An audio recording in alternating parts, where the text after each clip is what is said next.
Hari ini kita melihat firman Tuhan mengenai nasihat dari Paulus kepada Timotius, anak imannya yang sangat dia kasihi. Kalau kita melihat Paulus, dia memiliki satu hubungan yang sangat erat dengan Timotius. Bahkan firman Tuhan berkata dia mempunyai hubungan sebagai anak dengan bapa. Begitulah intimnya persaudaraan di dalam Tuhan. Bahkan sebenarnya lebih lagi, karena kita semua adalah anak-anak Tuhan yang telah lahir baru, dilahirkan oleh firman Tuhan dan roh Tuhan. Saudara yang kekasih dalam nama Yesus, marilah kita melihat nasihat demi nasihat yang diberikan Paulus. Lalu kemudian kita melihat bahwasanya Timotius menjadi sangat berhasil dalam pelayanannya. Timotius menjadi penolong yang utama kepada Rasul Paulus. Timotius boleh dikirim ke sidang-sidang jemaat yang sudah dibangunkan oleh Paulus untuk memberikan pengarahan, untuk memberikan pengajaran yang benar, bahkan untuk memilih tua-tua sidang, bahkan untuk menerangkan kepada sidang tersebut mengenai ajaran-ajaran palsu, guru-guru palsu dan lain sebagainya, dapat diserahkan oleh Paulus kepada Timotius, dan Timotius dapat menjalankan tugas tersebut dengan baiknya. Jadi Timotius, saudaraku, menjadi penolong yang sangat berguna bagi Paulus. Saudara yang kekasih dalam nama Yesus, Timotius bertumbuh dengan sangat pesat, sehingga pada waktu dia masih sangat muda, dia sudah melayani Tuhan. Sehingga Paulus juga berkata kepada Timotius, jangan seorang pun menganggap engkau rendah karena kemudaanmu. Berarti pada waktu Timotius masih sangat muda, dia sudah melayani. Puji Tuhan. Saya percaya pada akhir zaman ini Tuhan memakai lebih banyak lagi orang-orang muda. Inilah zamannya orang-orang muda diselamatkan Tuhan, orang-orang muda dipakai Tuhan, orang-orang muda diurapi Tuhan, orang-orang muda dilengkapi Tuhan. Sepanjang orang-orang muda itu mau menyerahkan seluruh hidupnya kepada Tuhan.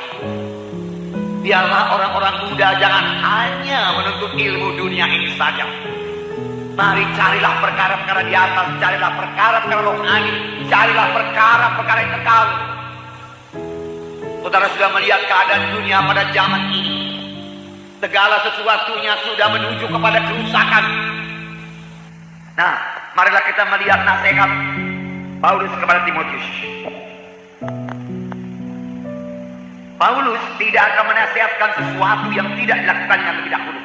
Apa yang sudah dialaminya, apa yang sudah dilakukannya, itulah yang diajarkan oleh Paulus kepada Timotius. Itu sebabnya pengajaran Paulus sangat berkuasa. Tiap-tiap hamba Tuhan yang mau melayani, dia harus mengajarkan apa yang sudah dialaminya. Dengan demikian pengajarannya itu diurapi Tuhan dan sangat berkuasa. Dia tidak mengajarkan teori-teori, dia tidak mengajarkan teologi, tetapi dia mengajarkan pengalamannya yang dapat dilihat oleh orang banyak. Demikian Paulus mendidik Timotius. Apa yang sudah dialaminya, cara hidupnya, imannya, kasihnya, pelayanannya, semua dilihat oleh Timotius. Dan itu mengubahkan hidup Timotius, hingga Timotius juga menjadi hamba Tuhan, menjadi pelayan Tuhan. Inilah pemuritan. Kalau kita mau memuridkan, kita harus memiliki persekutuan yang erat dengan murid kita itu, hubungan yang erat dengan murid kita itu. Tidak cukup hanya mengajar saja. Mereka harus melihat contoh yang baik dari kita. Kita tidak bisa berkata, jangan contoh saya, contohlah Yesus. Saya ini banyak kekurangan. Ini yang biasa kita dengar. Kelihatannya rendah hati, tapi sikap hidup yang demikian tidak membangun, yang memuridkan juga karena tidak menjadi terang. Tetapi Paulus berkata, tirulah aku bagaimana aku meniru Kristus. Paulus lebih dahulu meniru hidup Kristus, lalu hidup Paulus berubah. Lalu Timotius, kau lihat bagaimana hidupku ini, kemudian kau tiru hidupku ini, ikutlah cara hidupku sama sebagaimana aku mengikut hidup Tuhan. Hidup dalam roh Tuhan, meninggalkan semua kehendak daging, menyangkal diri, hidup benar, hidup suci di hadapan Tuhan. Nah, nasihat Paulus yang pertama mengenai peperangan rohani.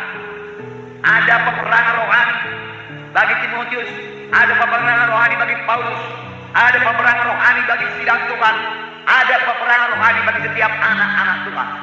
Dalam 1 Timotius pasal 1 ayat 18, saya membacakan kepada saudara.